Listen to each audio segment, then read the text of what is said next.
இன்றைக்கி ஒரு சூப்பரான மினி விலாக் பார்க்கலாமா? ரொம்ப நாள் கழித்து நான் இன்றைக்கி தான் என்னோடய சிஸ்டரோட வந்து ஷாப்பிங் போகிறேன். கதை பேசிகிட்டே நாங்கள் போயிட்டு இருந்தோம். ஃபஸ்ட்டு வந்து பேபிக்காண்டி பேங்கிள்ஸ் தான் நிறைய வாங்கியிருந்தேன்.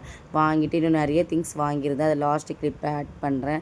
அப்படியே வந்து கொஞ்சம் பானிபூரிலாம் சாப்பிட்டுட்டு அப்படியே பொம்மை வாங்கியிருந்தேன். என்னோடய பேபிக்காண்டி பொம்மைனா அவளுக்கு ரொம்ப பிடிக்கும். என்னோடய ஃபஸ்ட்டு பாப்பாவுக்கு பொம்மைனா ரொம்ப ரொம்ப பிடிக்கும். இந்த வீடியோவில் தெரியும் பொம்மை வந்து சர்ப்ரைஸாக கொடுக்கும்போது எவ்வளோ ஹாப்பியாக இருக்கான்னு.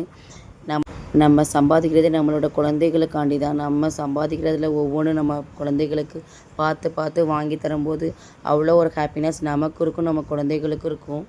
என்னோடய 2 பேபிஸ்க்கும் கொஞ்சம் திங்ஸ்லாம் வாங்கிட்டு அப்படியே நாங்கள் வீட்டுக்கும் கிளம்பிட்டோம். வீட்டுக்கு வந்து பார்த்தோன்னே தான் என்னோடய பெஸ்ட்டு ஃப்ரெண்டு வந்து எனக்காண்டி வெயிட் பண்ணிகிட்டு இருந்தா. அவள்கிட்ட கொஞ்சம் நேரம் டைம் ஸ்பெண்ட் பண்ணிகிட்டு இருந்தேன். அப்படியே பேசிட்டு அதுக்கப்புறம் என்னோடய லக்கி ஸ்கூப் ஆர்டர் பண்ணியிருந்தா. அந்த ஆர்டரையும் அவளுக்கு வந்து கொடுத்துட்டேன். ஆர்டர் பண்ணதே கொடுத்துட்டு அப்படியே வந்து அவளும் வீட்டுக்கு கிளம்பிட்டா. தேங்க்யூ.